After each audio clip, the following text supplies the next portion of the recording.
Today we're out in the forest taking a look at the 2017 Volvo XC90 T8. Volvo also calls this the twin-engine XC90. That's because the XC90 is a plug-in hybrid and it uses a gasoline engine up front and an electric drive axle in the back to give us an all-wheel drive 400 horsepower three-row crossover. Up front, the only real difference between the T8 hybrid and the rest of the XC90 lineup is that we don't have fog lamps lower on the front bumper. We still have these standard LED headlamps. These are the Thor's hammer design. This T-shaped light pipe turns into an amber turn signal, and of course we have a 360-degree camera right up front. You'll notice from the front end that we don't have a radar sensor anywhere up here. That's because it's now located right behind the windscreen. In the event of a minor fender bender, you won't have any expensive electronics other than that camera to replace. In terms of overall length, the XC90 is 194.8 inches long, which places this directly between the BMW X5 and the Audi Q7 on the overall size chart. This is just about the same size as the Acura MDX, which is also going to be available, as I said, in a hybrid form. Unlike the MDX, however, the XC90 has a more rear-wheel drive look up front. You'll notice that this front tire is pushed closer to the front of the vehicle and a little bit further away from the front door. Out back, the T8 gets twin integrated exhaust tips and the same tail lamp design that we see in the other XC90 models. The turn signals are red in the United States. Volvo says this was a style issue, so be sure and let me know what you think about that down there in the comment section below. Under the hood, things look suspiciously similar to the XC90 T6. That's because we find the same 2-liter 4-cylinder turbocharged and supercharged engine right here under the hood. The engine itself produces 313 horsepower and 295 pound-feet of torque. That's a very slight reduction in horsepower versus the T6 all-wheel drive model. The reason this engine uses both a turbocharger and a supercharger is to give this engine low-end torque more like a 3-liter twin-turbo V6 or perhaps a naturally aspirated V8. So as you're taking off from a stoplight, the supercharger is giving you that low-end torque, and as you start to reach higher RPMs, the turbocharger takes over, and that gives this engine that high-end horsepower. Of course, today we're talking about this hybrid model, and the hybrid system together gives us 400 horsepower and 475 pound-feet of torque. Volvo designed this hybrid system not just to give the XC90 and the S90 better fuel economy, but also significantly more power. This is how Volvo plans to compete with the twin-turbo V8 engines from the competition. And if you start reading between the lines, it's pretty obvious that Volvo is also using this as a building block and a direction to start making full electric vehicles in the future.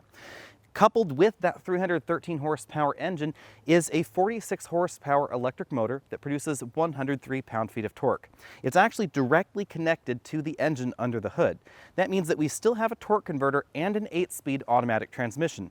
That engine and the electric motor both send power to the front wheels only. There is no mechanical all-wheel drive in this XC90. You might notice that 46 horsepower and 313 horsepower don't equal 400, and that's where the rear electric motor in the XC90 comes in.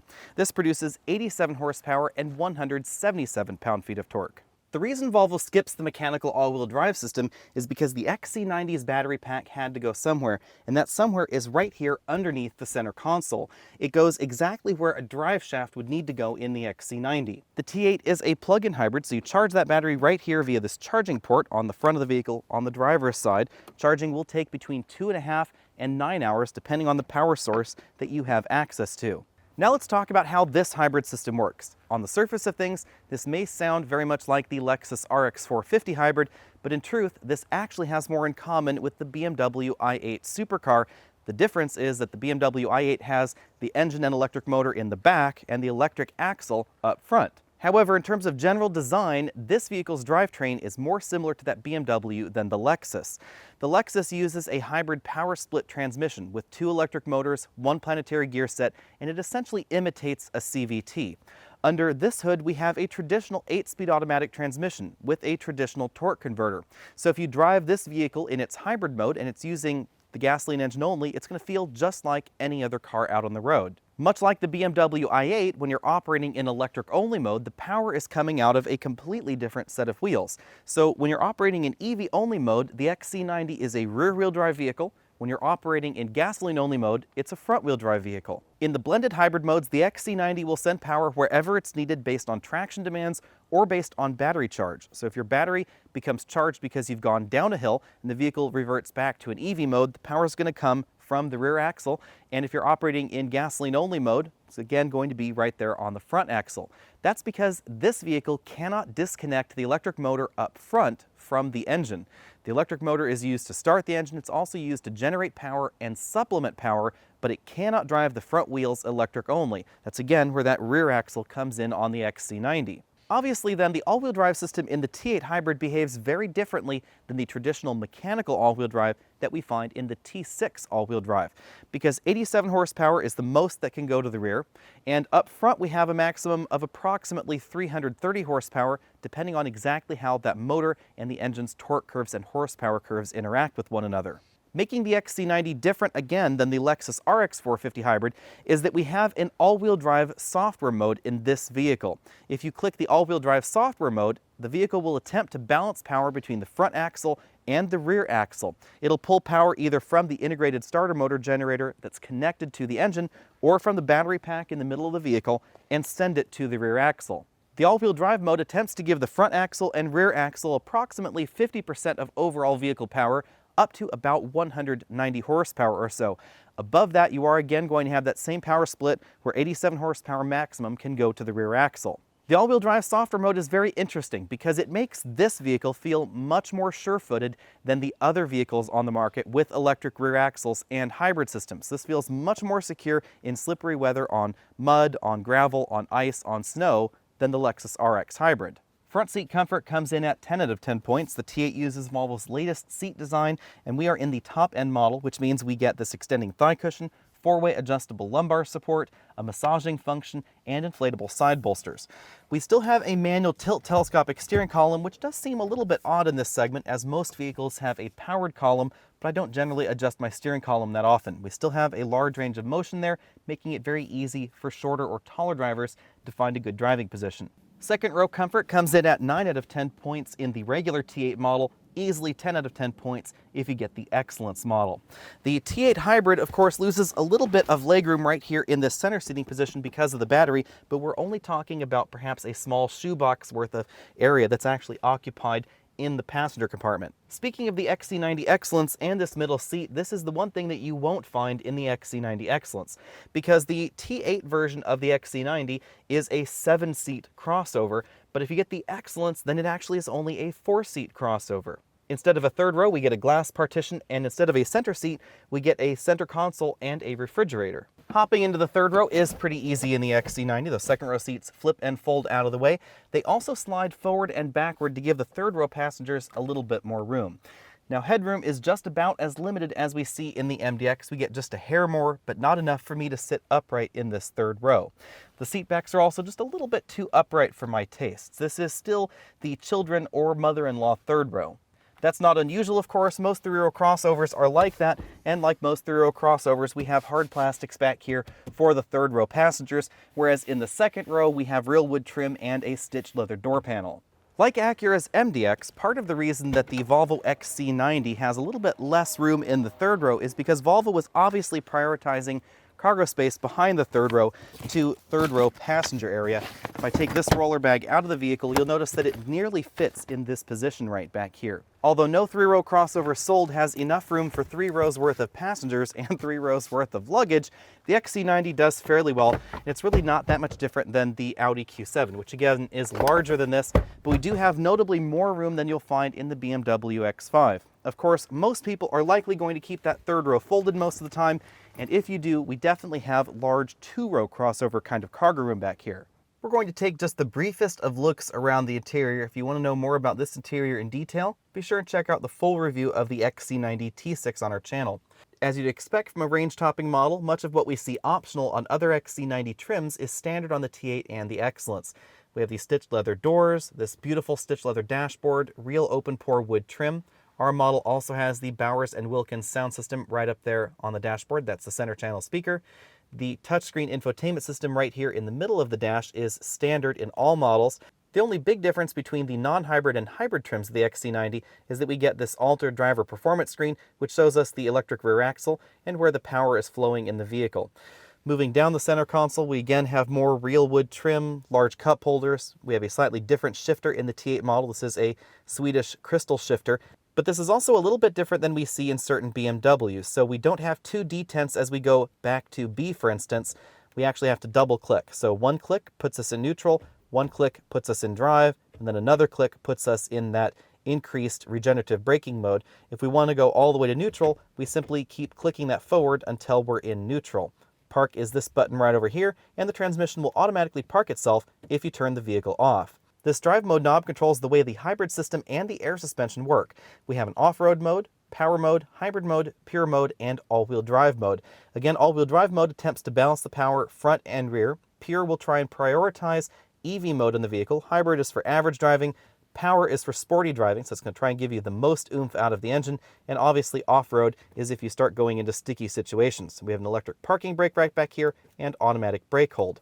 Over here on this side, we have two large cup holders. And then if we open up this center console, you'll notice we have a fairly small storage cubby.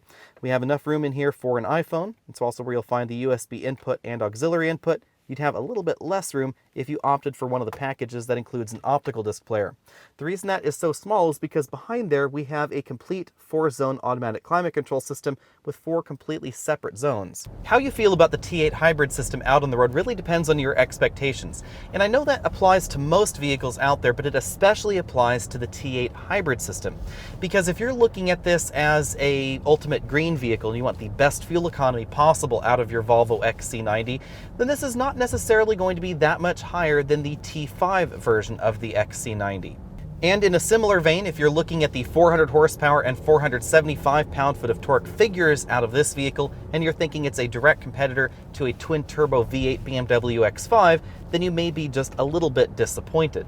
On the other hand, if you're looking for the ultimate Volvo, the fastest XC90, and one of the best fuel economy figures in the Volvo lineup, then the XC90 T8 is going to do just fine for you. And if you're in certain states, you can drive this solo in the carpool lane. Let's talk about performance first. If you're in the power mode and the engine is already on, you will go from 0 to 60 in 5.18 seconds in this vehicle. That is significantly faster than the T6 all-wheel drive version, and it's significantly faster than the 0 to 60 time we clocked when we first got our hands on the T8 hybrid at its launch event. Obviously, Volvo has been working on the software, and this is the final dialed-in version. Now, 5.18 seconds means this is not only faster than the T6 all-wheel drive, it's faster than the plug-in hybrid BMW X5, but it's not quite as fast as the plug-in hybrid Mercedes-Benz GLE. It also means this is not going to be quite as fast as the twin-turbo V8 Germans. Now, if you have this in the regular hybrid mode and the engine is not started, then you can add about 2 to 3/10 of a second to that 0 to 60 time, because it does take a little while for that engine to start moving up front. Although the rear electric motor is only good for 87 horsepower, it is enough to get the XC90 up to 60 miles an hour on its very own. It will take approximately 16 seconds in order to do that. 87 horsepower is also enough to keep the XC90 in electric-only mode up to about 75 to 80 miles an hour, depending on the road surface and, of course, the incline. In our braking tests, this vehicle stopped from 60 miles an hour to 0 in 130 feet. That's about 6 feet longer than the regular XC90. That's because of that additional 400 pounds that we have in the vehicle. To compensate for the added weight, Volvo keeps the wide 275 width tires on the hybrid model, and they actually increase the size of the brakes all the way around in order to help the XC90 stop a little bit quicker. Handling is obviously affected by the additional weight of the XC90. You're not going to get quite as high a skid pad score in the hybrid model as you do in the regular XC90, although this is still good as far as plug-in hybrid vehicles in this category go. Keep in mind that the XC90 is still fairly light. This is several hundred pounds lighter than the plug-in hybrid Mercedes-Benz GLE, and even about 100 pounds lighter than the plug-in BMW X5. Weight does factor in a great deal when we're talking about handling performance, especially since the XC90 T8 actually has a better weight balance than the T6. That means that neutral handling feel in the XC90 T8 is going to be a little bit better than the T6, although the absolute grip figures are going to be higher in the gasoline-only model. When it comes to the ride, the extra weight in the T8 version is noticeable. This weighs approximately 400 pounds more than the T6 all-wheel drive version of the XC90, and as a result, the suspension feels just a hair less settled than the T6 all-wheel drive. Especially on rougher roads like we're on out here right now, this feels just a little bit less sorted than the T6 all-wheel drive model. Of course, this XC90 still has an air suspension, so the ride height is adjustable, and it does depend on what mode you're in. So if we're in the normal mode, which we're going to select right here, we actually get a slightly higher ride height than in the pure or the sport modes, and we get a little bit more cushion out of it. The difference in the way this hybrid system works versus something like the Lexus RX 450 hybrid is very noticeable right here. If I move the tires to this sort of leafy, gravelly section of the road, we're on an incline, we're stopped, and if I just were to floor it, it feels much more settled, much more put together than the all-wheel drive system that we find in the Lexus, because this system is defaulting to try and balance that power front and rear 50-50, again up until approximately 200 horsepower. The differing behavior of this hybrid system versus the Lexus NX or RX hybrid systems is due to the way this hybrid system is designed and that larger battery pack that we have in the center console. It means that we can get that 87 horsepower instantly to the back, and you can't do that in the Lexus systems because the battery pack doesn't have as high of a power dissipation ability as this battery does. So if I choose this area of the road right here, where we have this sort of gravel ditch up front, a lot more leaves on the side, and I were to do the same thing and floor it here, this is again going to feel more like the T6 all-wheel drive than like the Lexus RX all-wheel drive hybrids. Obviously, the programming of the stability and traction control system in this vehicle also impact things very greatly. Now keep in mind, we're talking about the XC90 when we're in that all-wheel drive mode, because if I were to switch this vehicle to, for instance, the pure mode, now the gasoline engine has turned off and we're electric only on the rear axle, then even if I'm going downhill and I were to floor the vehicle, it feels very different because we have that immediate power burst from the rear, again, electric only mode in the XC90 T8, it's rear wheel drive, and then there's a moment of slip in the back before the engine up front can even get started to start moving the car forward. That means that you do have to be a little bit more proactive in the XC90 T8 than in the XC90 T6 when it comes to traction. Because of course the T6 has a mechanical all-wheel drive system, and obviously if the engine's turned off in this vehicle, it has to start it before it's providing power. At 50 miles an hour, our cabin noise came in at 71 decibels, which makes this a little bit louder than the X5 or the Mercedes-Benz GLA, so I'm still going to have to give this an A- when it comes to cabin noise. Fuel economy is a little bit tricky to talk about in a plug-in hybrid because, of course, we have not just been using gasoline, we've been using electricity as well. And our overall score of 38.9 miles per gallon includes about 4 completely full batteries over the last 350 miles, according to the odometer on the car. Therefore, it really depends on how you want to look at fuel economy. The electric-only range of the XC90 T8 is approximately 13 miles. And during those 13 miles, you'll be getting approximately 53 mpge, which is the way the EPA is calculating electric-only fuel economy. That is a little on the low side for an electric vehicle because of the weight of the Volvo. If, on the other hand, you drive this around just like a regular hybrid and you're not plugging it in, you'll experience about a 20 to 25% improvement over the XC90 T6. Pricing for the XC90 T8 starts at $67,800. The T8 starts in R design trim, however, not momentum trim like the regular XC90, and that accounts for a large portion of the price increase. The inscription trim is just a semi-step above the R design trim, and that will set you back $68,600. Now, if you want all of the options as our XC90 tester did, that would set you back $84,200. At its launch, that price tag made the XC90 T8 plug-in hybrid the most expensive Volvo sold in the United States. However, we now have the brand new Excellence model for $104,900. The Excellence brings you that 4-passenger interior with the dedicated center console in the rear. We also have the refrigerator in the center console, more comfortable and power adjustable rear seats as well. Compared to the XC90 T6, the T8 will set you back about $16,000 more. However, you may qualify for up to $6,100 of federal and state tax incentives, rebates, etc. Be sure and check with your tax professional, but if you qualify for all of those, then the delta shrinks down to about $10,000. For that $10,000, you get the extra 84 horsepower, you get that faster 0 to 60 time, and the ability to use HOV lanes in states that permit their access, like California. You also gain a few miles per gallon, however you lose the mechanical all-wheel drive system, so the driving dynamics of the vehicle are going to be quite different than the T6 all-wheel drive. You should also keep in mind that based on the current electricity and gasoline prices in the United States, the average driver should expect to save only about $100 to $150 a year, so it's going to take an awful long time to pay off that $10,000 price delta. As I said earlier, however, the T8 is not just about fuel efficiency, although it does improve fuel efficiency over the T6. Instead, the T8 is about bringing you a plug-in hybrid vehicle and giving you 400 horsepower in the process. Remember that this is also the fastest version of the XC90, and it's notably quicker than the T6. The unusual thing about the XC90 T8, however, is the fact that it is a 7-seat crossover hybrid utility vehicle that is also a plug-in. That means that the hybrid MDX isn't really the most direct competitor to it because it's not a plug-in hybrid. It is, however, one of the very small number of 7-seat hybrids that we have available in the United States. Competition for the XC90 is pretty difficult to define all the way around because we do have some plug-in hybrid entries from Europe, like the BMW X5 hybrid or the Mercedes-Benz GLE 550e. However, they don't seat 7.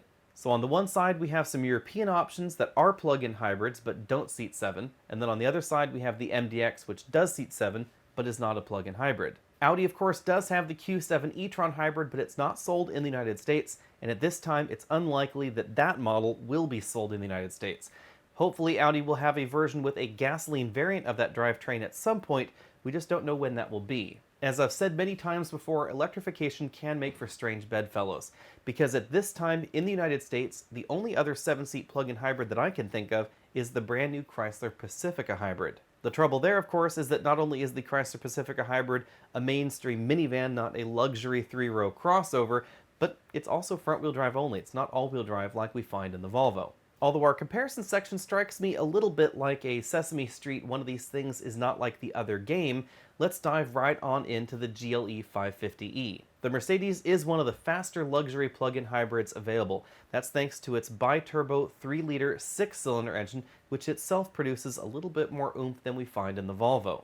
The Mercedes is a touch less expensive at $66,300, but most importantly, it doesn't seat 7 passengers. The path that Mercedes and Volvo took to electrifying their vehicles is very, very different. Volvo has that electric rear axle, they put the batteries in the tunnel of the vehicle, and then they have the gasoline engine up front. Because the GLE is a rear-wheel drive vehicle by default, they don't have that luxury. The drive shaft to the rear wheels has to go somewhere, and that somewhere is exactly where Volvo puts the batteries. Therefore, Mercedes has to put the batteries in the cargo area of the vehicle, which does have a little bit of an impact on the cargo practicality of the GLE 550. On the flip side, it does mean that they have a standard mechanical all-wheel drive system. That means that in many ways, the GLE 550e is going to be more capable off-road than the Volvo. Of course, the reality is that very few luxury shoppers are going to be taking their $70,000 to $80,000 plug-in hybrid truly off-road. Instead, the main reason that you have wanted a mechanical all-wheel drive system in the past is for snow performance. And this is where Volvo's software systems in the XC90 and the way they have programmed that rear axle to behave really comes into play. Because the XC90 is much more sure-footed than the Lexus RX hybrid on snow or on slippery surfaces. However, I do have to say that the Mercedes-Benz system is just a little bit better. Although the GLE seems a little less expensive than the Volvo, don't get too carried away with your options because it's very easy to make the Mercedes-Benz about $6,000 to $7,000 more expensive than the comparable XC90. And keep in mind again, it's not going to seat 7, it will only be seating 5. To create the X5 xDrive 40e, BMW followed a very, very similar formula to Mercedes. The main difference, of course, is that BMW chose to put a 2-liter 4-cylinder engine with a single turbo in front of the electric motor and traditional automatic transmission. That means that the overall horsepower rating of the BMW system is one of the lower ones in this group, at 308 system horsepower. It also means it's significantly slower than the Volvo XC90. However, very much like the Mercedes, it has a strong rear-wheel drive power bias and a traditional mechanical all-wheel drive system. The mechanical all-wheel drive system in the BMW and the Mercedes has a good impact on traction in adverse weather situations, but it does take a toll on fuel economy whether you're operating in hybrid mode or electric-only mode. Although the X5 is available as a 7-passenger vehicle in most of its configurations, the battery pack had to go somewhere, and that somewhere is where the 6th and 7th seat would go in the X5.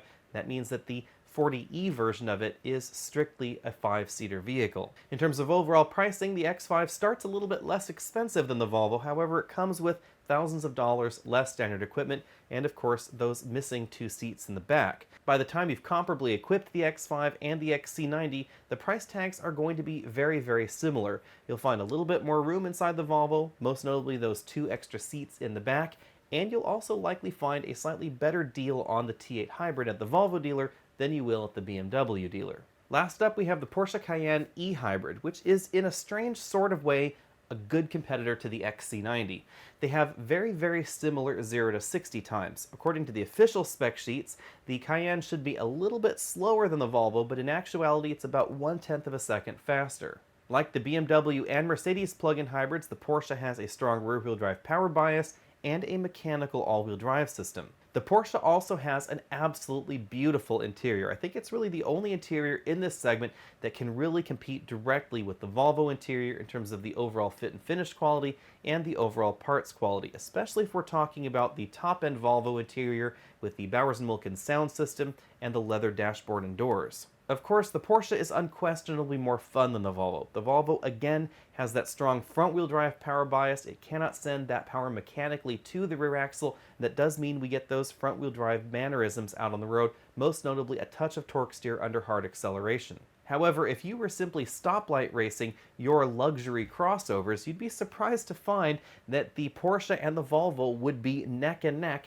When it comes to pricing, like many Porsche models, it can get very, very expensive. Starts a little bit more expensive than the Volvo at $78,700, and if you get carried away with your options, it's very easy to get it over $100,000. And oddly enough, this is also why the XC90 is a good comparison to the Porsche, because you can get the XC90 Excellence at just over $104,000, and that's definitely a price tag you can get your Cayenne e-hybrid up to. Strangely enough, in excellence form, the Volvo compares a little bit better to the Porsche actually, because even though dynamically it still can't hold a candle to the Porsche, the interior is taken up to a level that you just don't find in the Porsche. We have those independent rear seats that are much more comfortable than anything that we find in the more mainstream models in this segment. We have the glass partition in the back seat, making the rear seats much more quiet than any other entry, and we have all that cargo space in the back, which compares very, very well to what we see in the Cayenne. That means that, strangely enough, at $105,000 in this particular category, you could choose between the Porsche that's going to be a little bit more fun to drive, it's going to handle better, it's going to feel more engaging out on the road, or you have the Volvo that is unquestionably more luxurious in the back seat. Although this is something like a gunfight in a phone booth, my favorite pick in this segment at the moment has to be the Volvo XC90 T8. I would take its practicality, I would take its luxury and its interior over the 5-seat options in this segment. It's a better deal than the Mercedes in most configurations. It's just about the same price as the BMW X5, although it is faster. And it represents a pretty healthy discount over the Porsche, and we get that increased practicality in the back. And of course, if you're six-figure shopping in this segment, the XC90 Excellence is not only more comfortable in the back, it's also more exclusive because Volvo is only selling a very small number of them in the United States, but you can find them in dealers. I've seen them there, so you can actually buy one. It's not a pink unicorn car that you can't actually get. My runner-up in this segment would be the Mercedes-Benz GLE 550e. I like the way that it feels out on the road a little bit better than the Porsche. It's unquestionably the fastest entry in this segment, and it also looks really good on the inside and on the outside. Until we can get our hands on one of those MDX Sport Hybrids, be sure and hit that subscribe button so you're updated on all of our latest videos. Check out the related videos on the side of your screen. Find us over at facebook.com/AlexandAutos so you can interact with us and see what we're driving this very week. You can also head over to patreon.com and support the Alex and Autos channel if you so desire. I'll see you next week.